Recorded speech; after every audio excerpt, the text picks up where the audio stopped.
Et lorsque nous avons appris que finalement il a décrété l'état d'urgence sanitaire, bon, ok, nous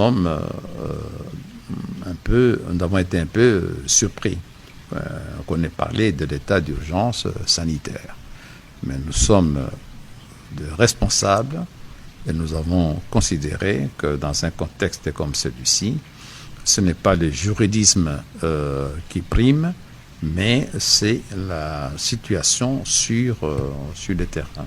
Donc ce que nous voulons maintenant, parce qu'il est impossible que nous puissions poursuivre dans cette voie-là si on ne se remet pas dans l'ordre institutionnel.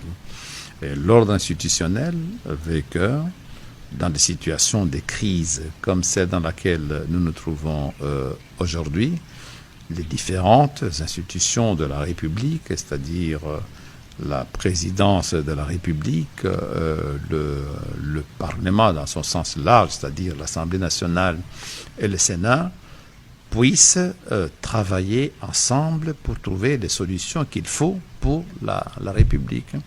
Donc aujourd'hui, nous travaillons dans le sens de trouver les solutions qu'il faut pour la suite des événements. On a bien compris que vous ne voulez pas de crise, mais nous ne voulons certainement pas de crise des institutions dans un moment comme celui-ci, parce que créer une crise des institutions dans un moment comme celui-ci, ça serait totalement irresponsable. Au nom de la Constitution, cet état d'urgence, le Parlement réuni en congrès en prendra acte à partir du 24 mars ou à partir du congrès? Ça ne peut être qu'à partir du congrès. Ça ne peut être qu'à partir du congrès.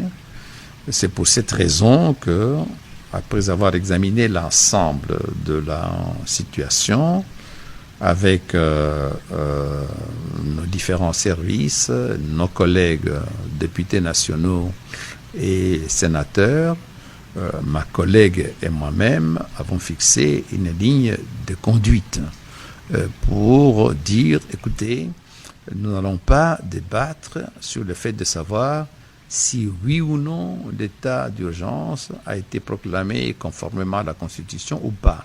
Nous avons dépassé ce stade-là de savoir si oui ou non c'était conforme à la Constitution. Maintenant, ce que nous voulons, c'est que la suite des événements puisse se faire conformément à la Constitution. La grosse question, c'est le Congrès qui va se réunir, va-t-il démarrer cet état d'urgence ou accéder à une éventuelle demande de la présidence de la République de prolonger l'état d'urgence démarré le 24 mars? Non, le problème devant lequel nous nous trouvons, c'est que nous nous trouvons dans une situation d'état d'urgence de fait, même si cet état d'urgence n'est pas de droit. Nous sommes dans un état d'urgence de fait. Nous acceptons le fait que nous soyons dans un état d'urgence de fait. On ne revient pas en arrière pour savoir si, oui ou non, tout ça a été conforme à la Constitution. Maintenant, ce que nous souhaitons en tant que Parlement, c'est que la suite des événements puisse se faire conformément à la Constitution.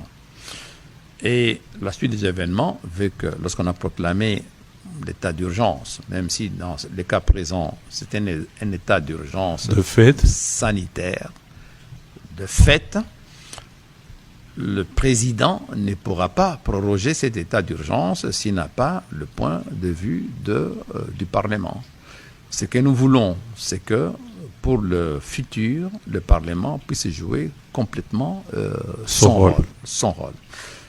Donc je pense que ce que nous allons proposer aux parlementaires, c'est-à-dire les sénateurs et les députés nationaux, c'est de prendre acte qu'il y a eu un état d'urgence qui a été proclamé depuis le 24 mars. Nous ne sommes pas dans une situation normale, mais dire, voilà, il faut prendre acte que cet état d'urgence a été proclamé depuis le 24 mars et maintenant il nous appartient à nous, en tant que responsables parlementaires, d'accompagner pour le futur.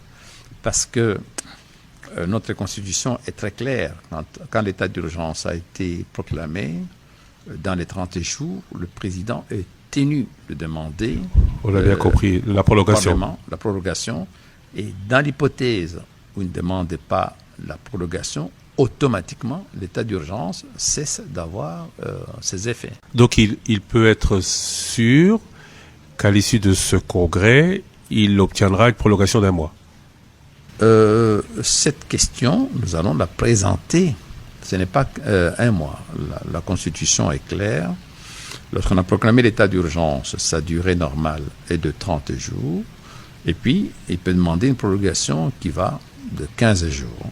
Après 15 jours, on demande une nouvelle prolongation. Donc, nous allons agir tout à fait comme responsables pour que, à partir du 24, sur demande du président, nous pensons qu'il fera cette demande-là, que nous puissions réunir les parlementaires pour leur dire la situation telle que c'est.